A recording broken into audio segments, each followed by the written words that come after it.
Good evening, everyone. Welcome back to the Blind Press YouTube channel and to the third pilot review of the Star Trek series that myself, Hammer, Polydub, and Skep Talk have been going through. And today we're going to be talking about the animated series. We're still waiting on Polydub and Hammer. I've sent them the link, and unfortunately, Skep Talk is dealing with some pretty nasty storms. They seem to have taken out his internet, unfortunately. So, unfortunately, Skep Talk will not be able to join us. But let's say hello to chat before we dive into the track, and let's take some time and wait for Polydub and Hammer to arrive. So, good evening, Nico. Good evening, Cult of Krill. Good evening, Chadwick. Good evening, Fleet Admiral. Yeah, I hate when storms take out power and internet too, Nico. Apparently they've had some flash flooding and a tornado touched down a little ways away from them. So, Skep, if you're able to, if you are listening, stay safe. We're thinking of you. Hope hope your family is well prepared. Of course, you guys probably are. This is not your first rodeo, but hello, Hammer. Hello. How are you? Good. How are you?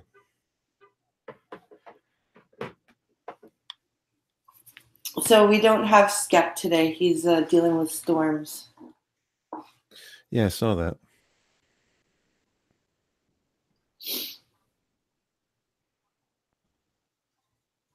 So, the other thing, apart from the animated series that I was going to talk about today, was Poppy actually left me a comment on the stream I did with. Oh, good, Polly, you're here too. You can help. You can help answer this question. Poppy left a comment on the stream I did with Monkey yesterday. And before we get into talking about the animated series, I wanted to address this just because I'm not sure if I'm wrong or right about it, but Poppy was saying that Seven of Nine's parents, the storyline about the Borg and Seven of Nine's parents wasn't to screw up in the writing of Voyager, that they were in fact the only ones who knew about the Borg before Q, but I maintained that was a writing screw up because there was no mention of the Hansons until Voyager, and up until then it was basically common knowledge that Q was the reason that the Borg and humanity ever met. So that's not true.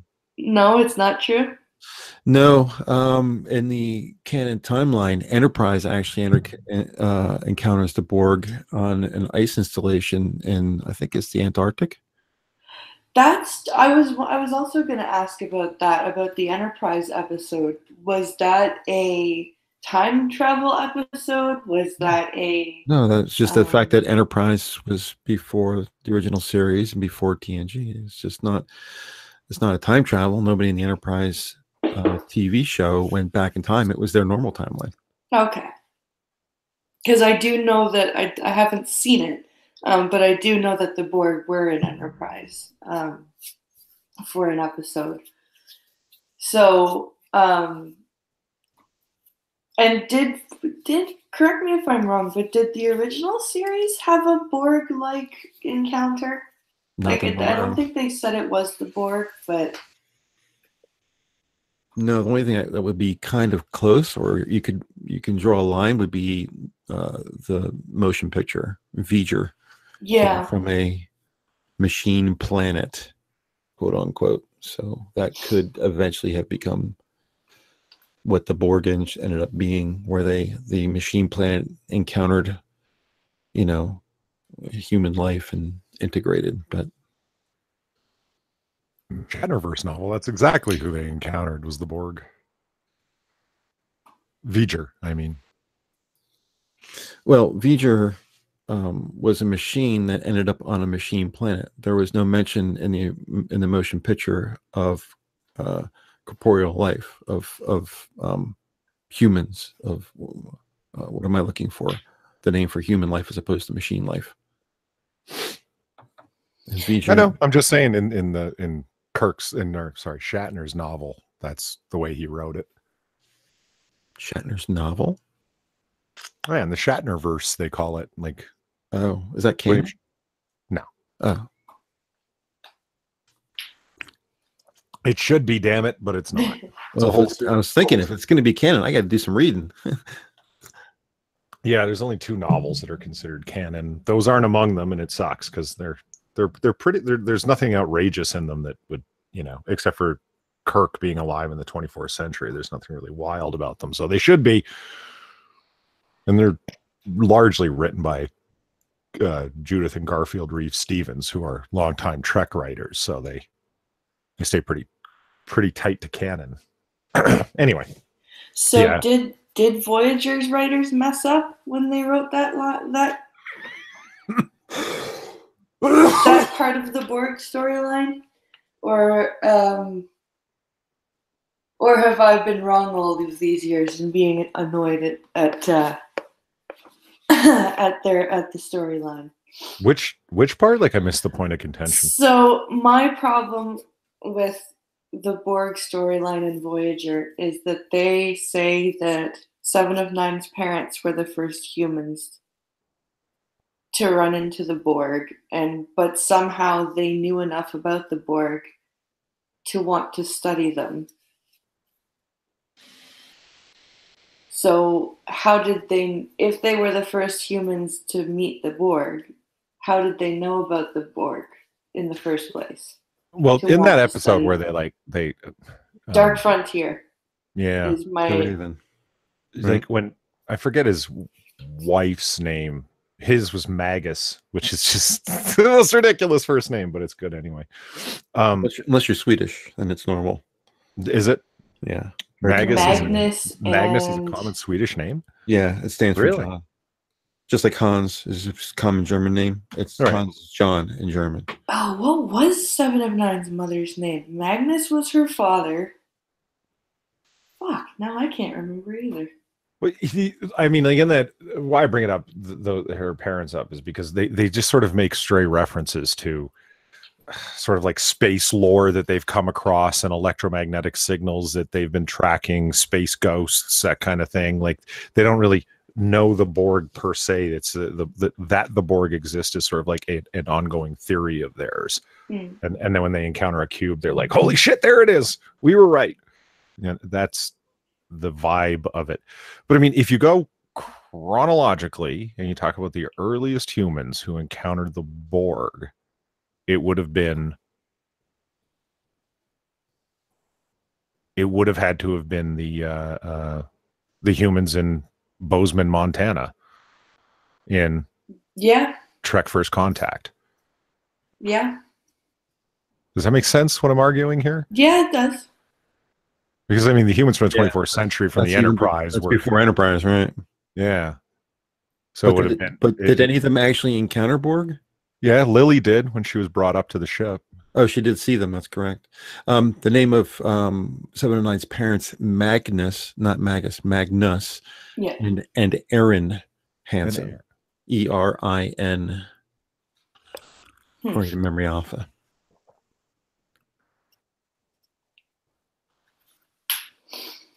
So yeah, that was my little wonderingness. That was my little, because the Borg storyline in Voyager has always confused and annoyed me, because I was like, well, wait a minute.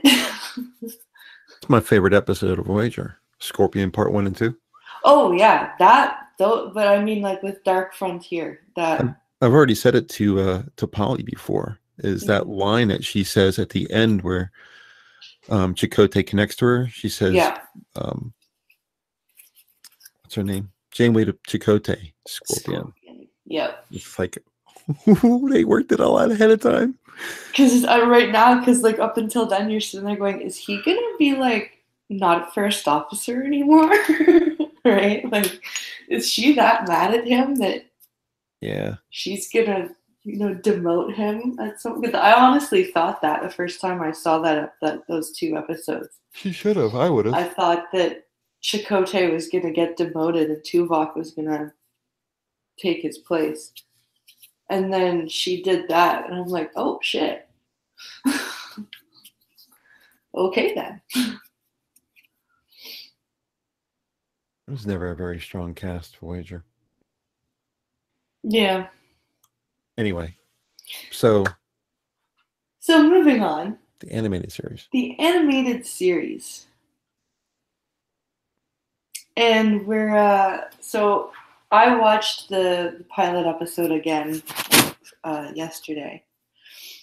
And it's really a lot. I find there's a lot more dialogue. I know I always talk about that, but it's probably because I can't see what's going on screen.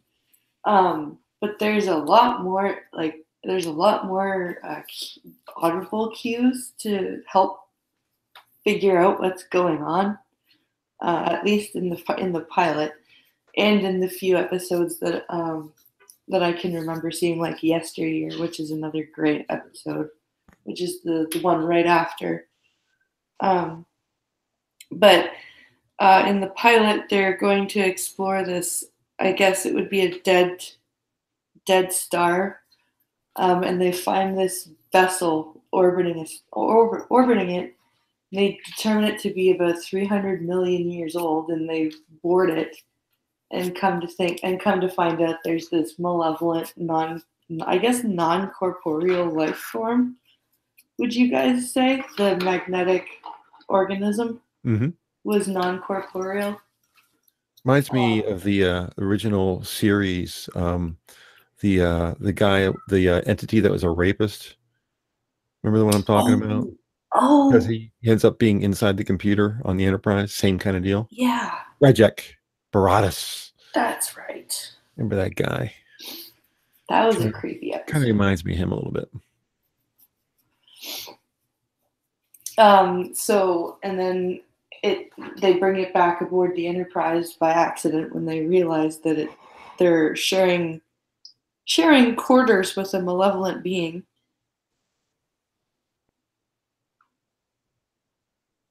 Can we talk about how Kirk is basically space Genghis Khan? What? Death Hurricane just asked that in chat. I don't think that's an apt analogy, but okay. I would say Khan Noonien Singh was space Genghis Khan. Yeah, it'd be better. But so what I know you guys are fans of the animated series, but what do you like about the pilot of the animated series? It was nice to hear the original voices again, because it was so long between the original series and the animated series. Right. To hear Kirk's, and if you listen to the original series, it's a live setting in a real set, as opposed to being in a voice studio. So if you listen to the animated series, everything you can tell that it's not on a set, it's in a studio, because the voices is so clear, and there's they're not recorded with a microphone that's 10 feet away. They're recorded with a microphone that's 3 inches away. Right. So you can hear that difference. It kind of threw me off a little bit, but it was just nice being able to hear Shatner's voice again. It's very clear. Studio stuff.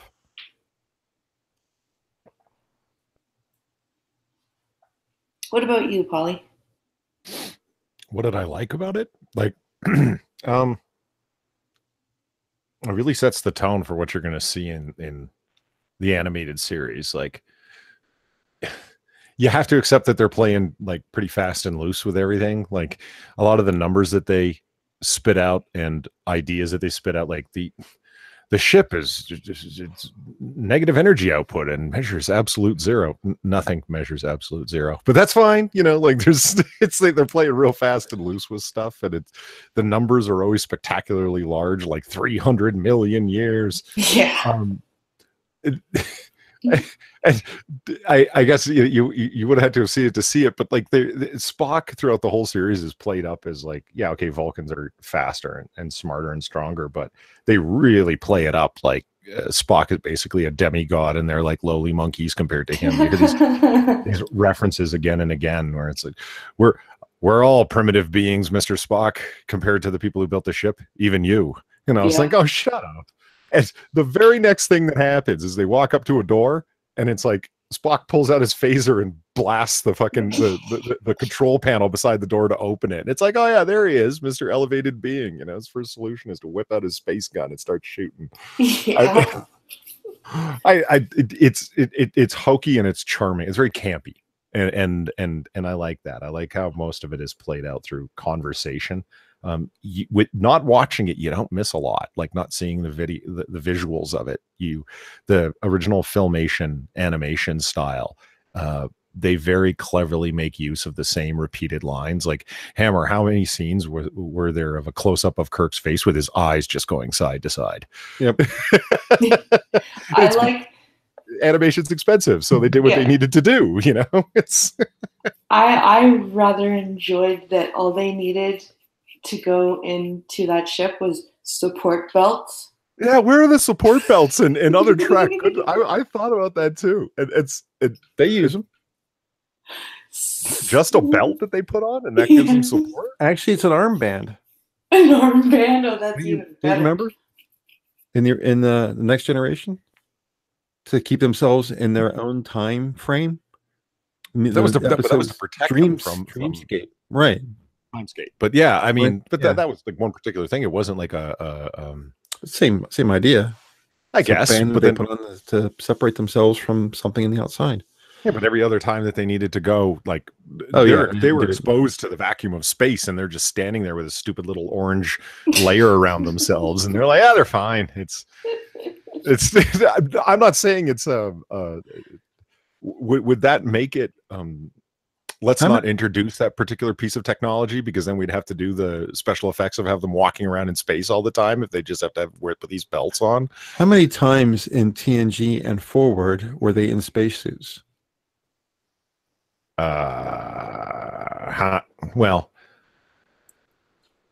I'm pretty sure they were in spacesuits in TNG and beyond. I know they were in Voyager. In the movies, they were. In the movies, but I mean the actual TV series, because that technology could have existed throughout all of those series, but was never used because they were never in a position to use it. Remember, this is post original series, so it's post Enterprise, because Enterprise had spacesuits. There wasn't so all of the times that we could beam down to this planet, but we're not going to because of the conditions on the surface. They could have just beamed down with their belts and they forgot. Well, you got to keep in mind that a lot of those times the surface was just like, sulfuric acid. What are you going to see in a sea of sulfuric acid? You're not really. My point is, it's come up. Yeah. I mean, how many times has it happened? Okay, well, on Voyager, they beamed down to the planet with the silver blood, the Demon class planet. Yeah. And, they had their environmental protection suits on. They have suits on. That's true, they did. Yeah, they did. And I'll kind of generally along these same lines. What was the guy's name who was trying to collect all the rare and special items, and he decided to collect data? Oh, Commander Maddox. No. That was Oh no, collect data.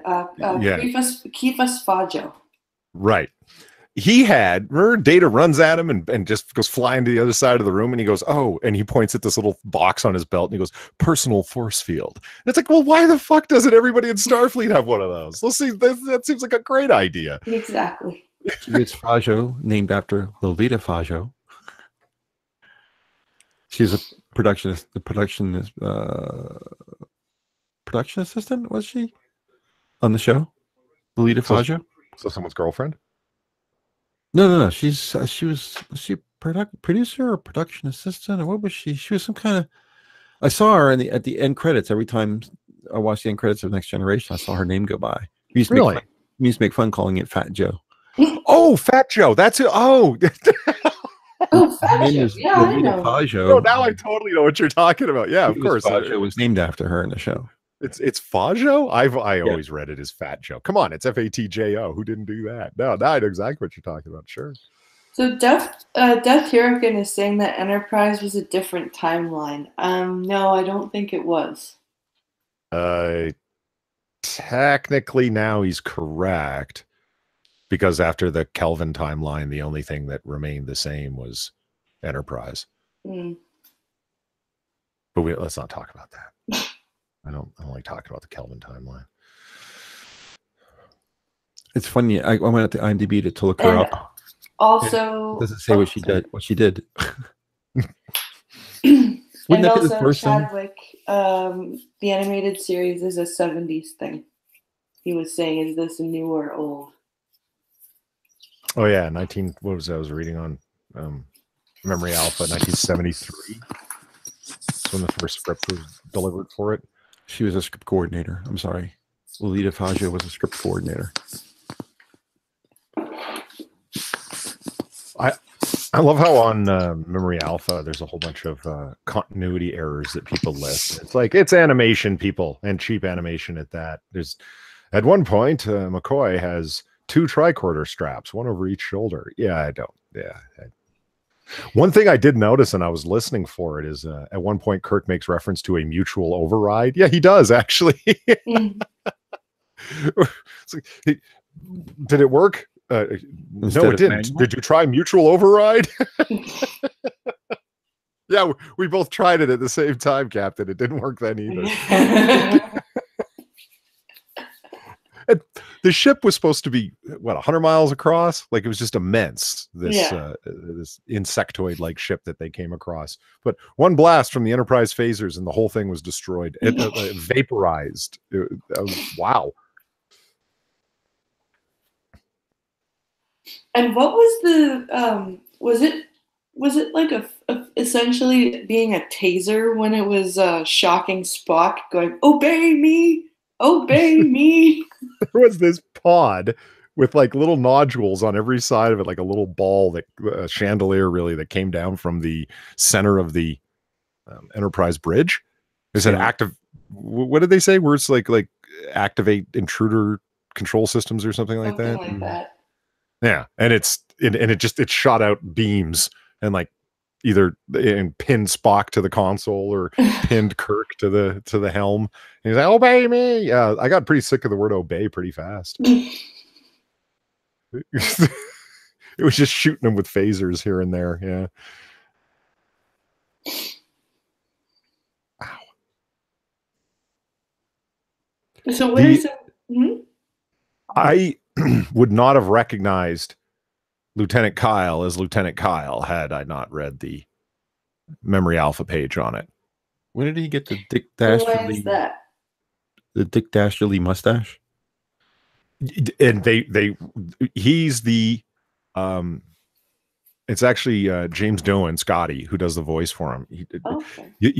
If you keep watching TAS over and over again, any alien's voice or any voice that they didn't have, James Doan, who apparently was a fantastic voice talent, just at all the voices. Whatever the 3-armed, 4-legged dude who sat, the red guy who sat at the helm. What? Yeah, I know you're talking about. I don't know his name, but I know you're talking about. Yeah, there's an alien helmsman. And fuck you, Chekhov. You're not in this. And yes, Scotty does the voice for him as well. He does the voice for everybody that they don't have access to. Lieutenant Kyle is from the original series is the guy he's the transporter operator who beams them up to the ship and says, Captain, something beamed up with you. That's Lieutenant Kyle with like a swashbuckler's mustache out of nowhere. Yeah, but not the original person who did, who appeared in the show. They couldn't afford to pay another person and give, credit to it. So, because the original one, what made him most notable was in the mirror universe. He gets the taser that they put on the guy's chest. He says, "No, Mr. Spock, nothing, anything but that. No, Mr." That's the only words that he ever had that were of any acting quality. Everything else was just, him moving his hands across the teleporter or transporter. Well, that's not true. He's the guy who gives.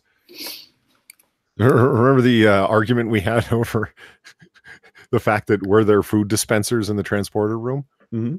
He's the guy who gets chicken soup for the security guard that they accidentally beamed up from 1960s Earth. Oh, really? Yeah, that's Lieutenant Kyle. Hmm. What surprised me was, again, reading Memory Alpha, where it's yes, Lieutenant Kyle has a mustache in this animated series episode, but it kind of foreshadows the fact that he's wearing a goatee when Lieutenant Kyle again appears in Star Trek II: The Wrath of Khan. And I was like, what? Lieutenant Kyle was in The Wrath of Khan? I had to look it up. Yeah, there he is. He's a bridge officer on the Defiant. Oh. And he's rocking a goatee, and he doesn't really look the same. But it's him. Same actor. Things you learn. Yeah.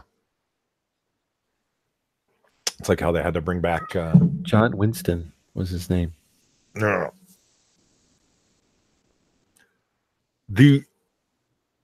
I'm surprised that they played this on Saturday morning. How would this appeal to kids? It's so cerebral. It's so talky. And I wanted to test what my son would think, because he's like 4. Right. Right. I wanted to see what he would think if I put on the cartoon. Mm-hmm. And all he kept saying was, "It's too scary for me. It's too scary for me." It's it's like it's kind of eerie music. I can see it. It is, yeah.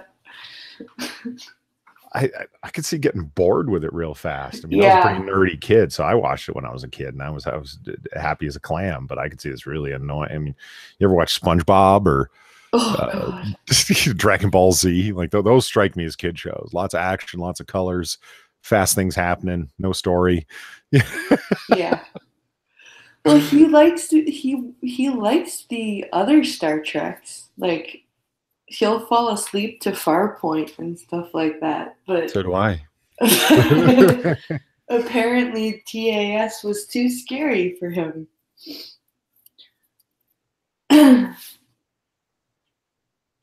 But it might have been because it was yesteryear. So, I don't know if the Vulcans freaked him out or something, but maybe it was Spock's pet. Oh, Ichaya, whatever the species of animal it was. Yeah. Damn it! And they talk about it. They name it specifically in one of my favorite TOS episodes ever, Journey to Babel. It's the first time they mentioned that. Damn it! And they run Captain Archer and T'Pol are chased down by one, and the 3-part Enterprise episode, season 4. A Salat. Thank you. Yeah. That's something that killed me about TOS. If you go back and watch that scene, they're like a Salat, and then McCoy goes, "A Sellet?" Like questioning what it is, because it's kind of like a fat teddy bear, and it's like, McCoy, were you just listening? They didn't say Sellet, they said Salat. I wonder if McCoy does that on purpose, like to try and piss Spock off. Actually, I listened to the audiobook of both of Shatner's books about Trek, Star Trek Memories and Star Trek Movie Memories. And when he's talking about the way that they filmed it, that was sort of like a education for me. I didn't realize they filmed the wide shots and then the close-up shots. So when you got a shot with it's got like 3 or 4 people in it, they're filming that first. And then when it'll cut to like someone's face saying something, that's filmed like an hour or 2 or perhaps days later when they do the pickup shots. And I'm like, yeah, so of course no one corrected them because they didn't realize they had filmed the previous scene 3 days before.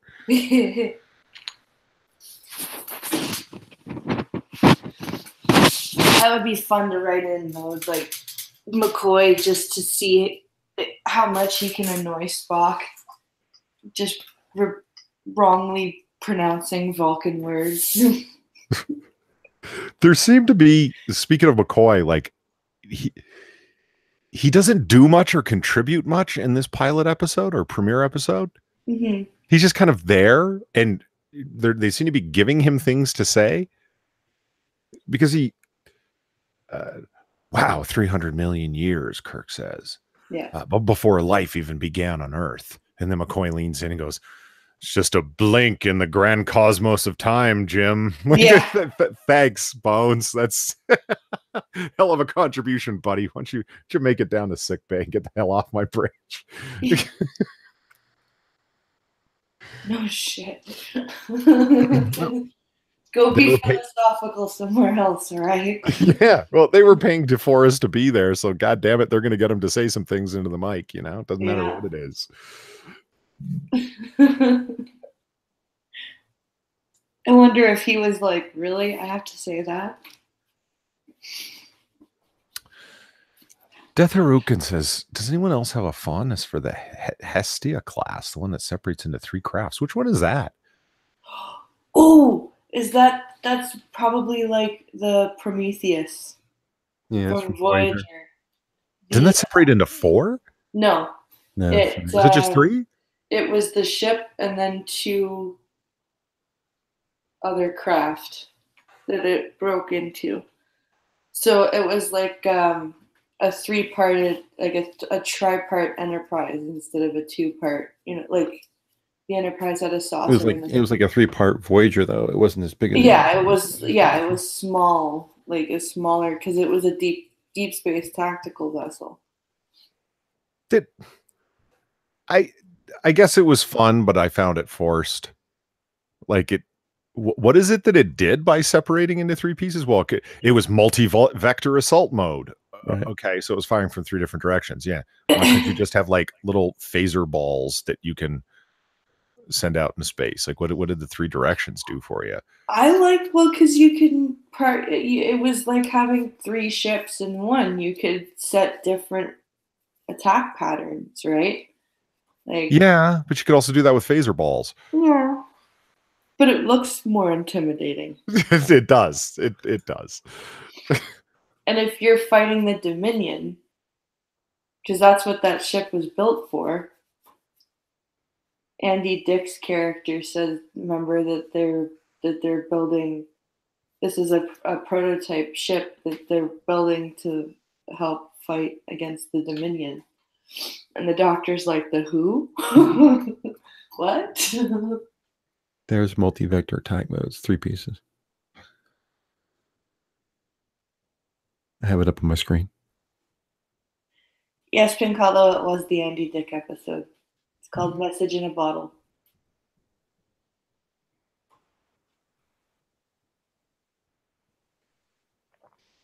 Yeah, you would still have other ships. That's true. But Nico is asking, since it has the original voices, could you tell much difference between the TOS and the animated series? He's asking me. Yes.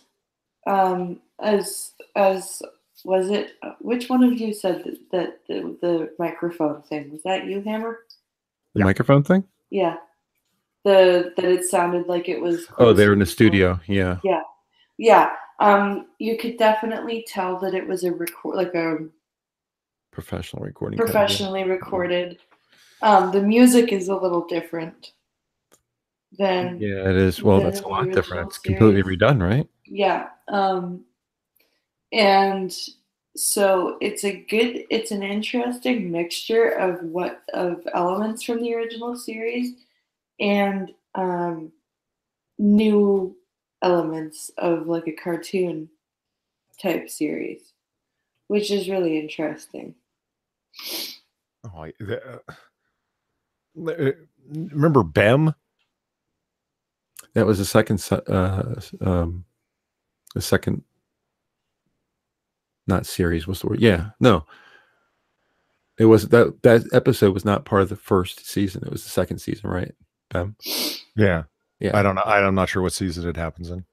I think that Bem is like the third episode from the second season. It's a little psychedelic is my point. Like, just when Blind was saying like it's much more like a cartoon. Oh yeah. Yeah, when you get to Bem and the ultimate Vulcan. Oh my god. Like it goes full cartoon. Like it's very imaginative to describe it generously. Shit gets weird. Bem is season 2, episode 2. Yeah. And the life form sounded very cartoony. Like the one from the beginning or from the pilot episode. Obey me! Obey me! Like that sounded so cartoony. Yeah. And I don't know that was James Doohan, but I'm going to say that it was because it almost always is.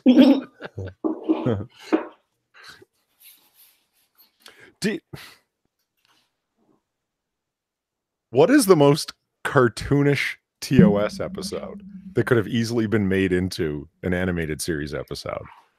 Ooh.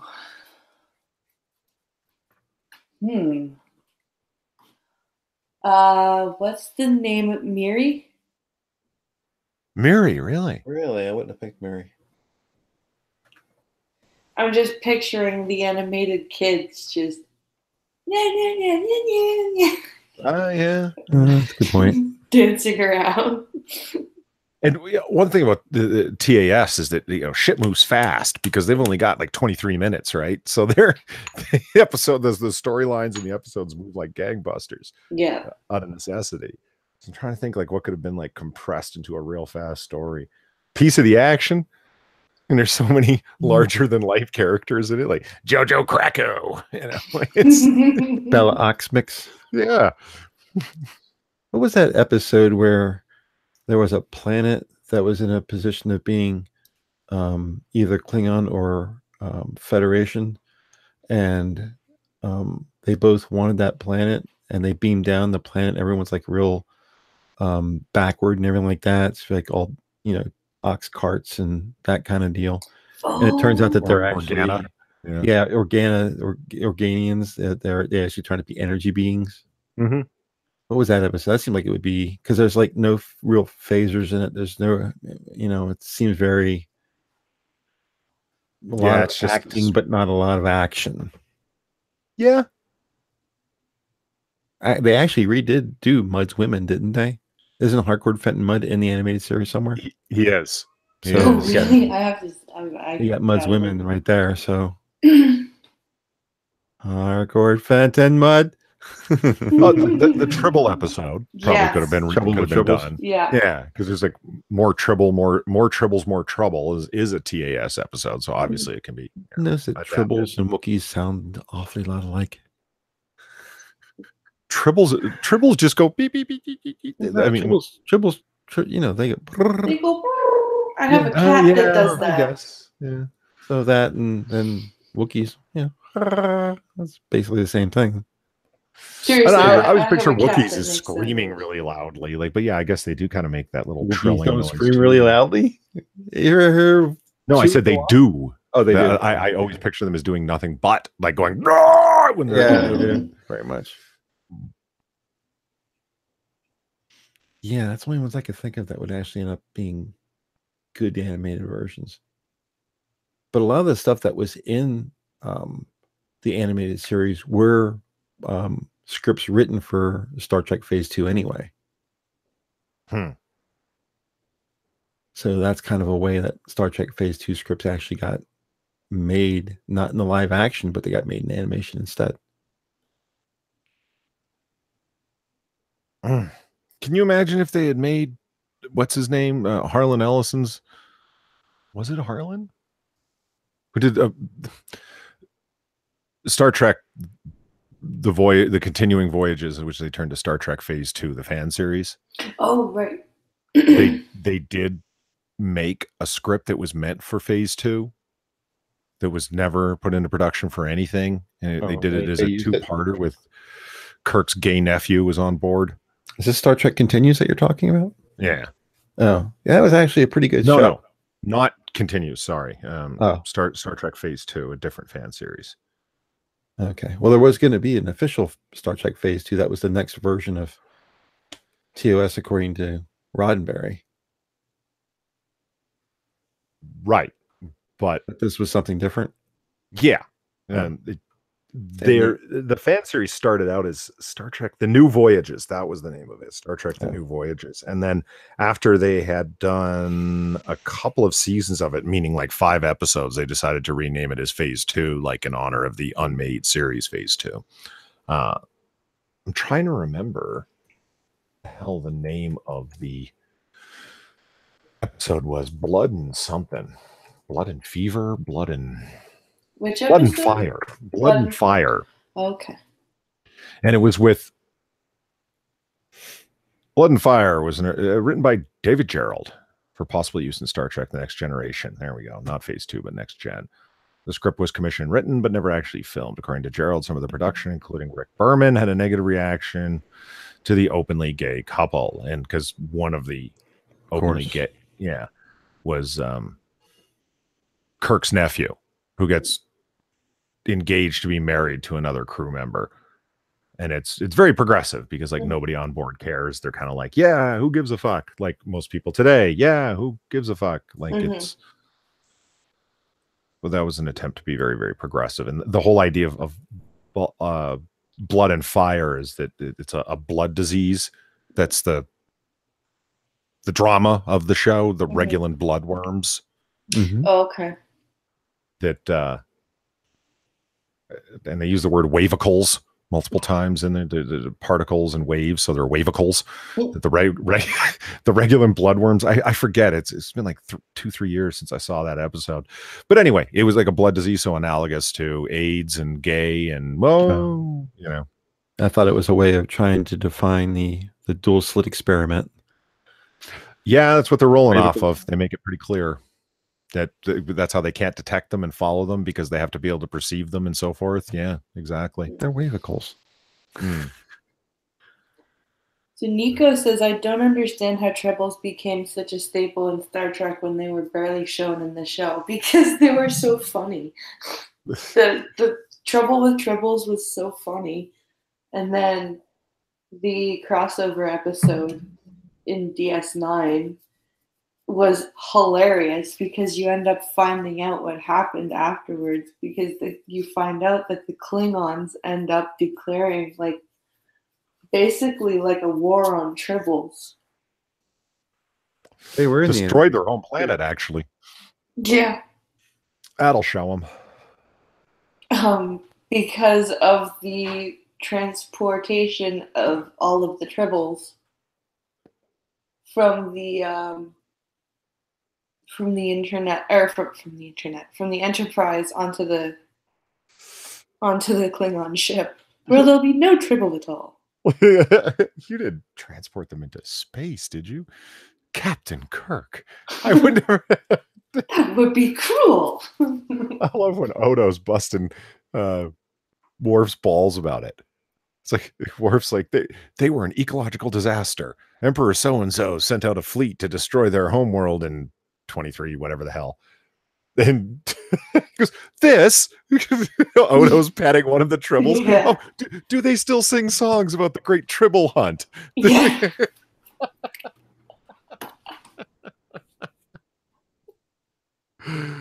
Oh fuck. The music for that episode, The Trouble with Tribbles, was a little bit different too. That kind of wah, wah, wah, wah.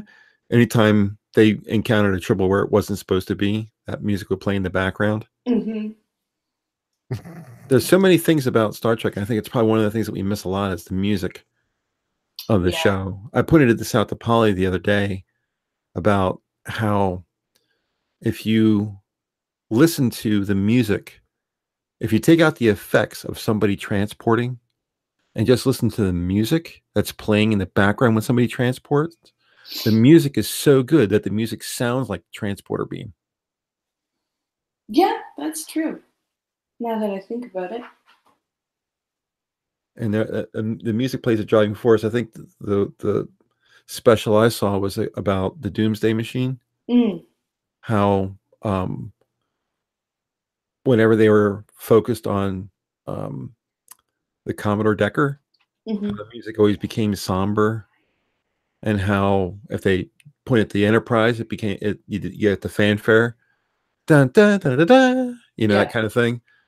So it was very the music. I think that's another thing about the animated series, is that the music was key to the show. It really was, and it was really good for a cartoon too. Like complex for a cartoon.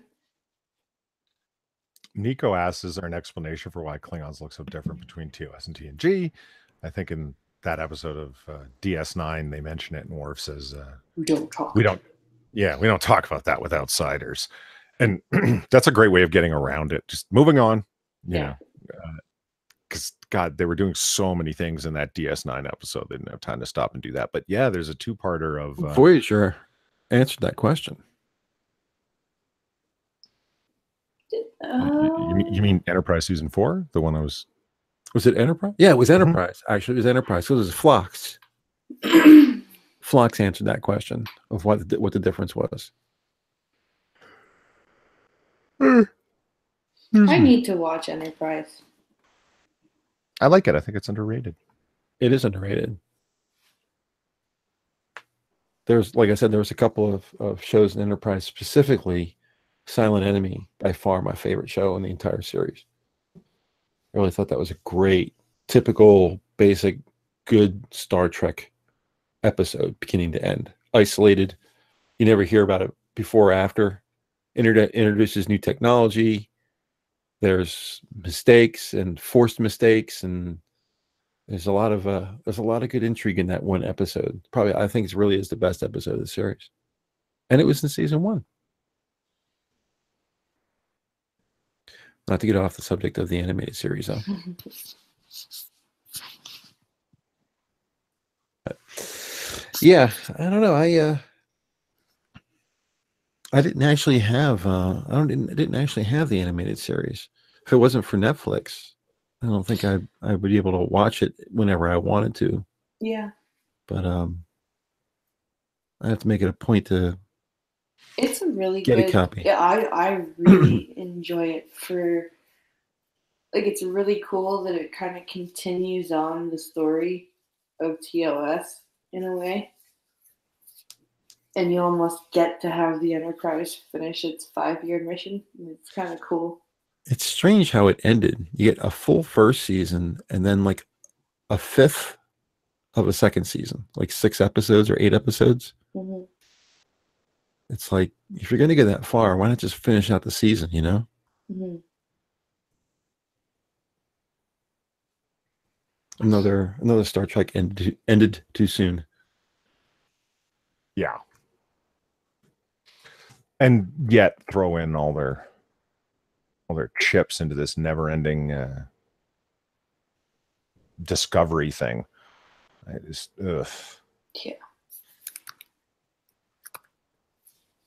Yeah, Discovery's just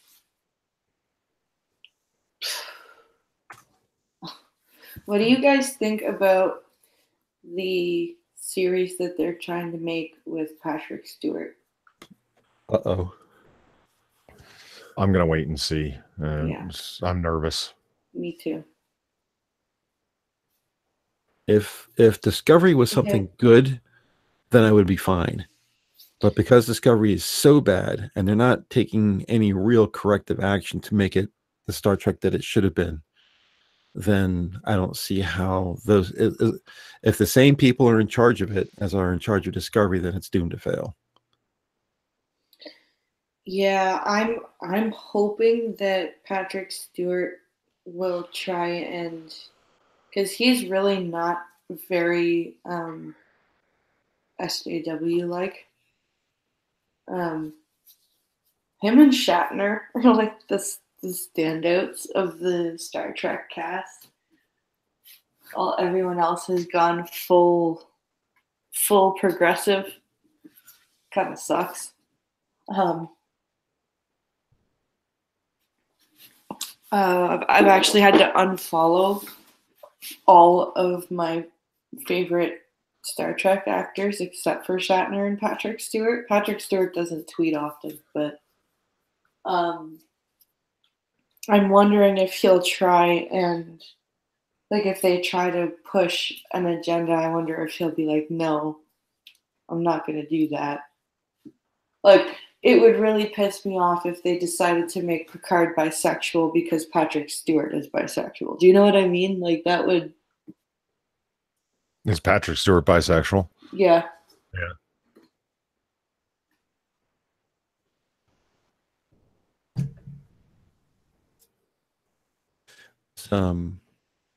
There's a movie that he was in called Match, where he played a gay dance teacher. And I thought... He's played a lot of gay roles. He did a really good job. He does do a very good job playing a gay man. Have you seen the episode of Frasier that he's in? No. Oh my God.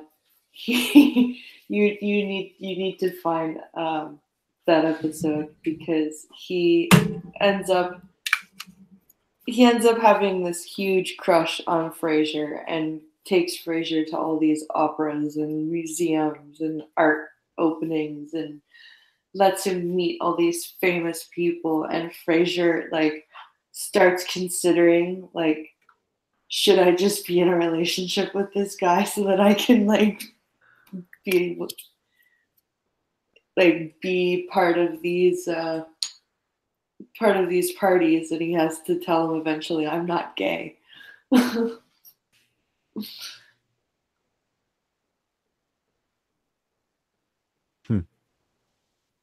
I didn't know he was gay. Where'd you hear that from? Or I can't remember where. I don't think he's gay. Like, I know, I'm pretty he's sure married. He's married. His wife is amazing, so yeah. But I can't remember where I heard it, but I'm pretty sure I heard from a credible source that he's bi.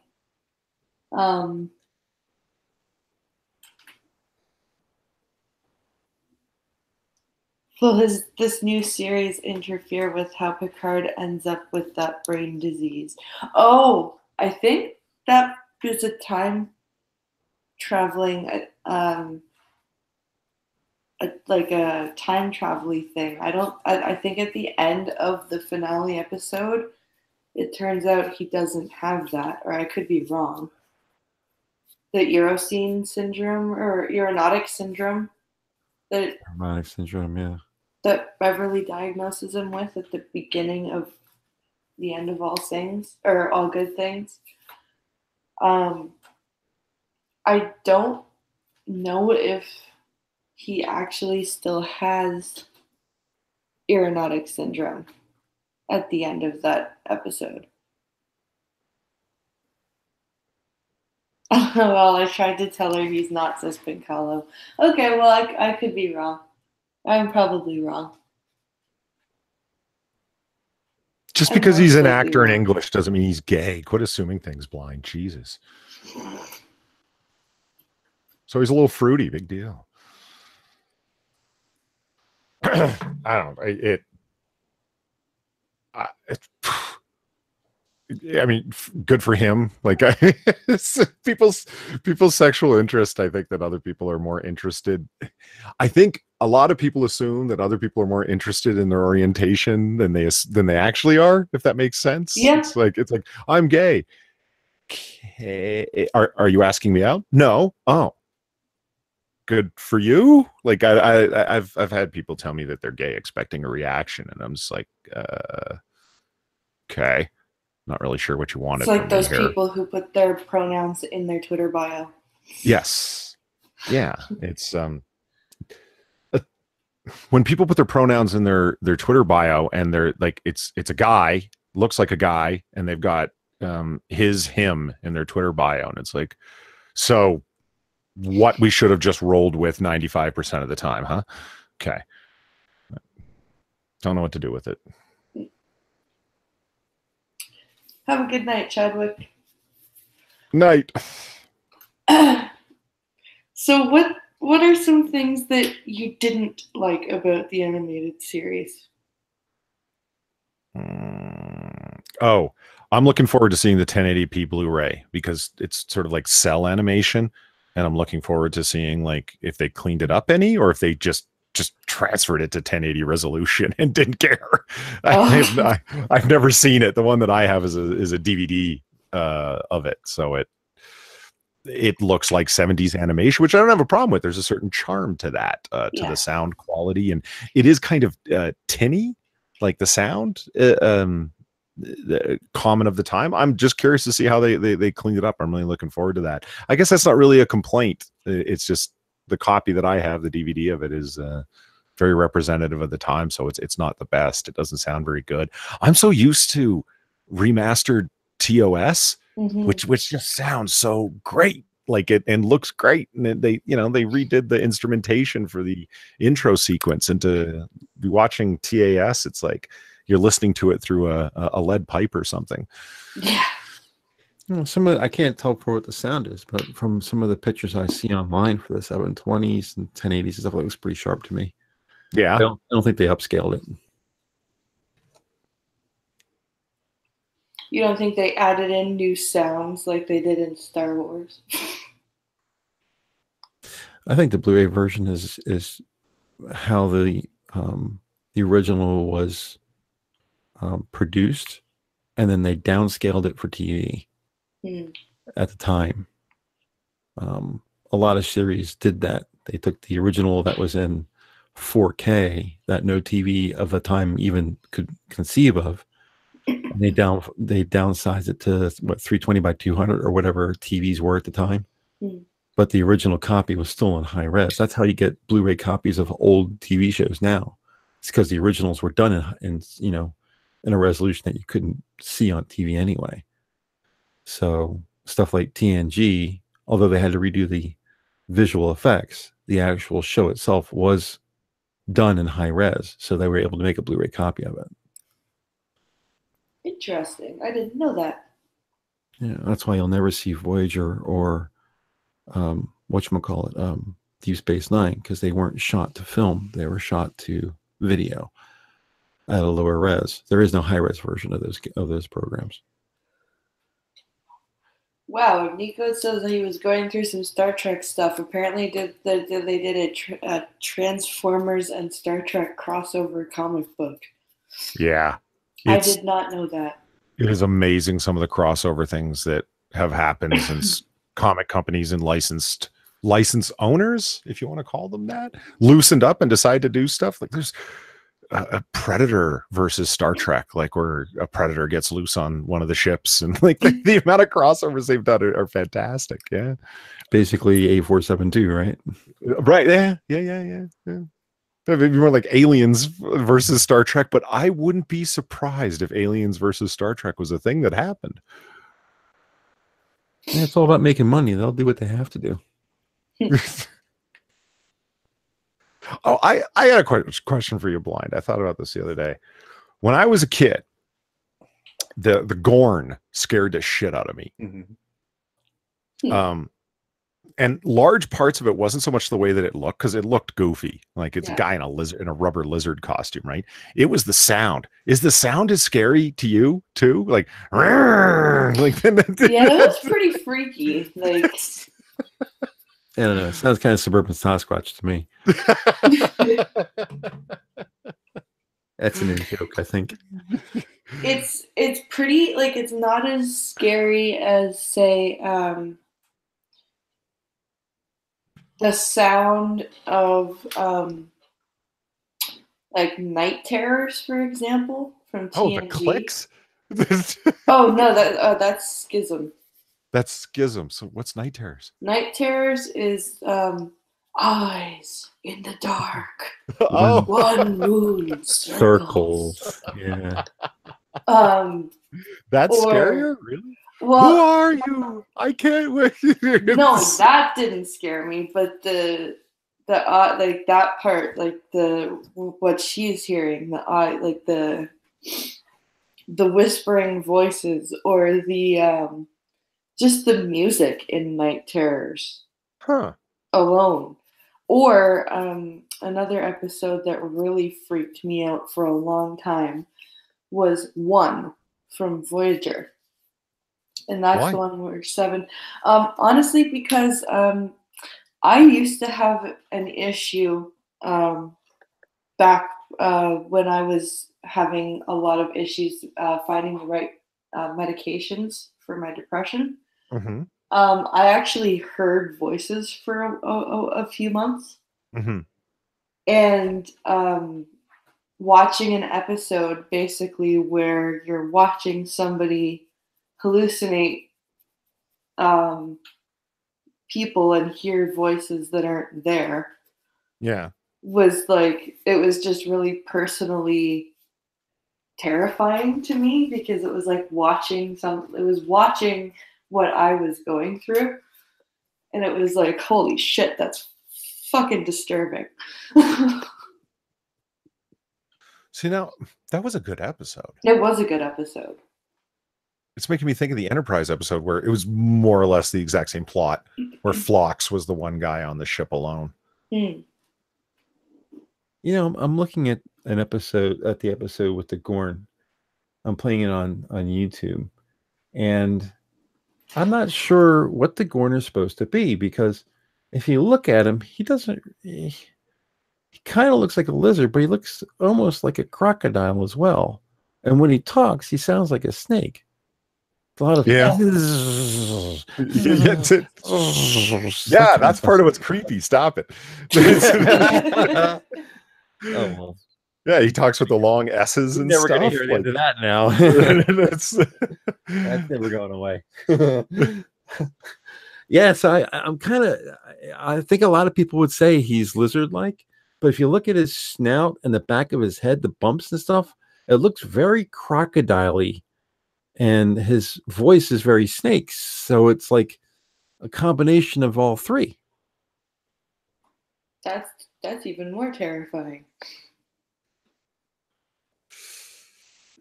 When Kirk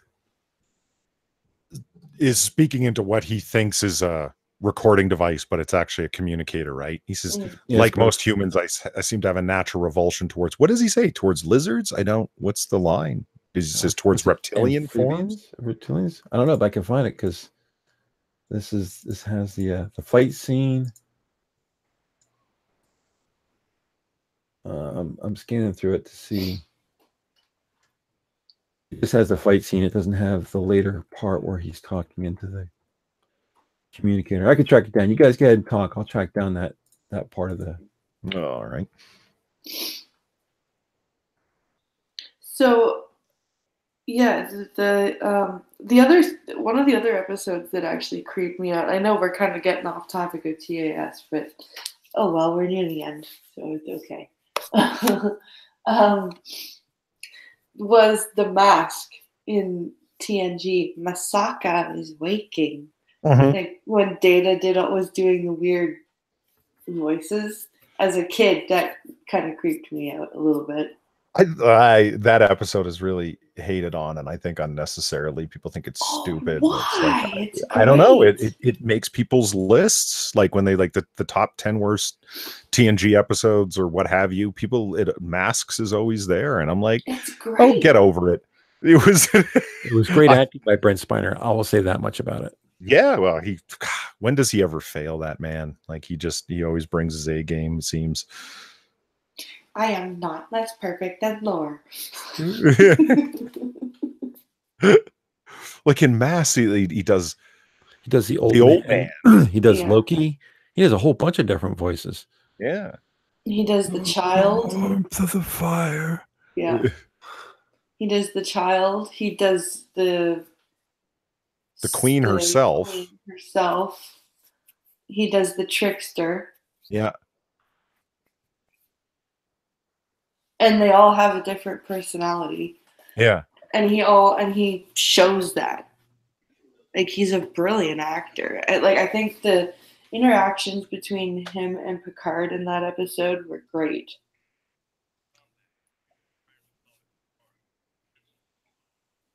I don't know why that episode would be hated on. I don't know. It's like a night in sick bay from Enterprise. It always makes people's lists, and I'm a big fan. So people are crazy.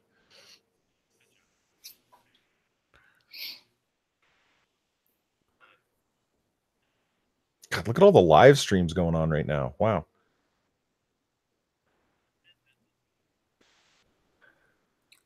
Data creeped me out in that, says Nico. It really showcased his acting talent. Yeah, it did.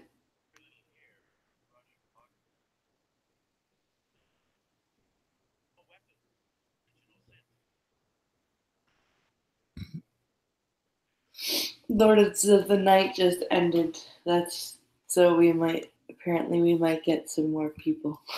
But just as you were deciding to wrap up. Just as I was deciding to wrap up. Well, because game night's in half an hour. Right. You can't get away from it. It's ultimately so many. 6 months ago or more, you could have said, "Oh, I'm going to stream it this time to avoid overlapping other people." That's not even a thing anymore. It's not really. It's comic book curation only happens once a week, and I'm stepping over 2 streams by doing it. And it seems like Lords of the Night and the Minions. Mm-hmm. So I just mean like people in our little group that like know that I'm doing a comic book stream.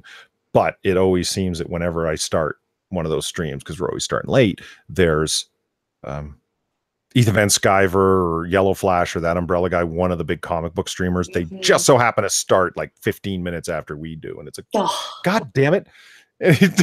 You guys are sucking away all the people who would have a topical interest in this. Yeah, I know, right? That's always frustrating.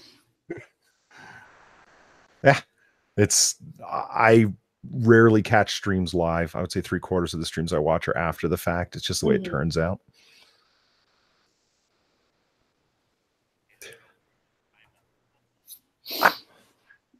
Hammer, you still looking for the line? Let's take that as a yes. I'm sorry, what was that? You asking me? Were you still looking for that? Yeah, I've run through several videos on YouTube, and they show him finding sulfur, they show him finding diamonds, all this, but where he actually stops and says how he's repulsed by the Gorn. That specific series, that part, can't find it. So now I'm trying to track down the script to see maybe if maybe it's Gornophobic to say it, so they've taken it from YouTube. Speciesist. Yes. I have the script here, so we'll see if I can find. I'll just search on Revulsion review. Oh, here it is. Here, like most humans, I seem to have an instinctive revulsion to reptiles. There's your answer. Interesting. Crocodiles are reptiles, aren't they? Are they? Are they reptiles or are they amphibians? You guys talk about yourselves, and I'll do some research. No, just kidding. I don't know. The whole difference between a crocodile and an alligator. I've had it said to me at least a dozen times in my life, and I still don't remember. So stay away from them. That's the point. Snakes, lizards, turtles, tortoises, crocodiles, and alligators are all reptiles. Are they? Okay. Yeah. Frogs, toads, salamanders are all amphibians. So yeah, they are reptiles. Had my Google Fu going. The episode was called Arena, by the way, which I keep getting mixed up with the Triskelions.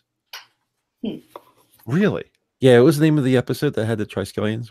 The Gamesters of Triskelion. Right. I always get that mixed up with Arena because they end up in an arena. It's funny you said that. I said really because I always get it mixed up with Savage Curtain because they're not literally in an arena, but it's the thing of people up on the Enterprise watching a battle go on down on the ground. Oh, right. Well, Prospero was just asking if we've read the short story off of which Arena was based, and I have not. Nor have I. No. Maybe we should have Prospero in some of these chats. Yeah, I know, right? Like, that's more often true than it's not. We need a Star Trek expert on this show because apparently none of the three of us are.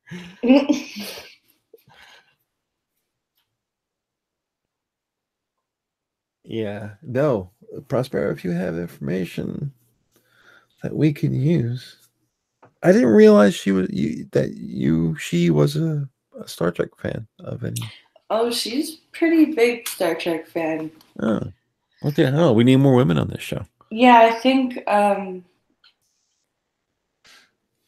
we'll see about having her on at some point. Yeah, send her a link next. On the next, what are we doing next? We already did Next Generation.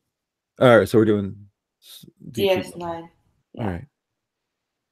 We were gonna do the emissary tonight, and then I went, oh shit.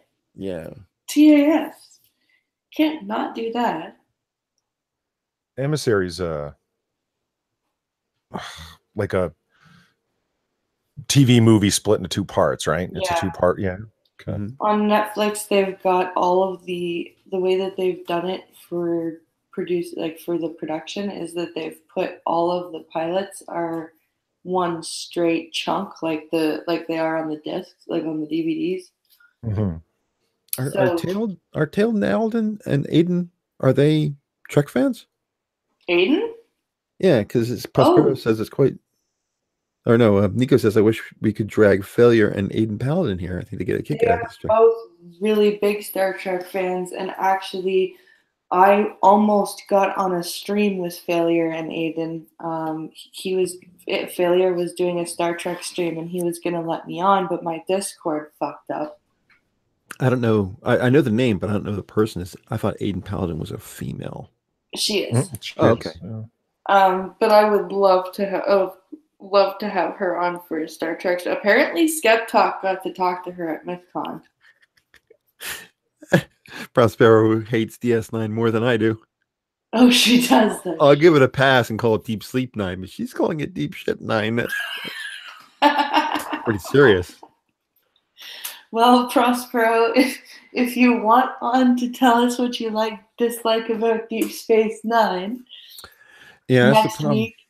That's the problem with Tailed Feature is that he's over in Scotland, so his time and our time are different times. But he's been on the Monkey Show, so he's up, at 9 a.m. his time. So it's 11 o'clock their time right now, right? Right. Oh, is it? Hold on. They're about 5 hours. I'm not going to pretend I can do math. Never mind.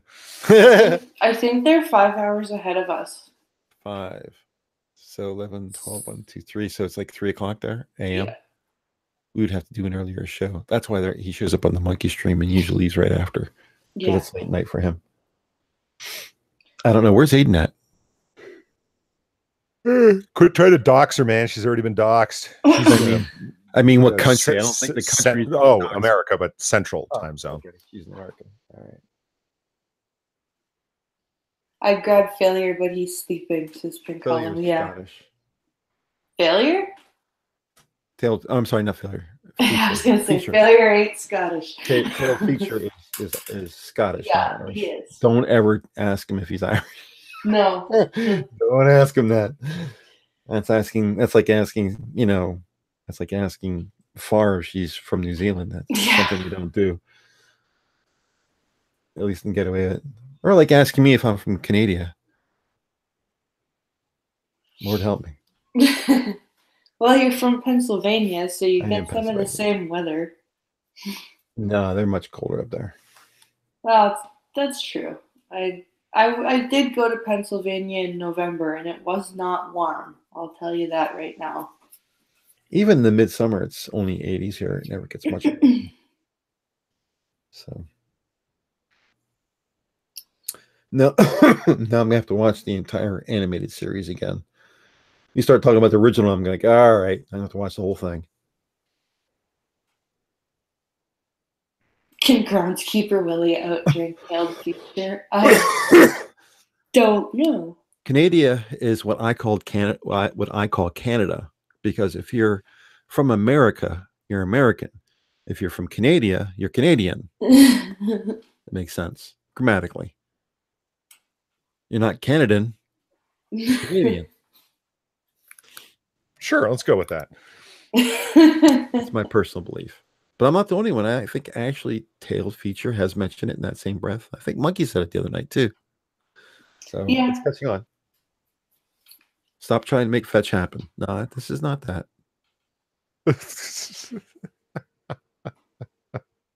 Kanukistan. There's another one. I like that. Did Star Trek and D&D ever cross? I can't see how. Not. There was a Star Trek Monopoly though. I do remember that. Kanukistan. No, Canada Stan is funnier than Kanukistan. Well, I got to make a quick phone call here, guys, and time is unfortunately running short, and I'm fighting against time zones where I'm calling the person. So. I was just about to say we're gonna wrap it up here, guys, because game night is starting soon. Night. So I know that Hammer, you usually go and play. I go and give him a hard time. Yeah. So thank you, Polly and Hammer, for coming and talking Star Trek with me as usual, and hopefully Skep Talk will be able to join us next week as well. Unfortunately, like we said, he had storm issues. And maybe we'll get Prospero to join us at some point. Prospero, jump out there and watch The Emissary, and then come on next week. And tell us why you hated it. Thank you all for coming and watching. Please like and share. If you're new and aren't subscribed, please subscribe. And also, there are links to Patreon and Streamlabs in the description. If you are willing and or able, you can help the channel out that way as well. But a like and a share is just as good. Thank you all again for coming, and we'll see you tomorrow night for Blind and the Special, where Pincalo and I play fighting games, and it's great fun. So have a good night, everyone, and thanks for coming out. Night all.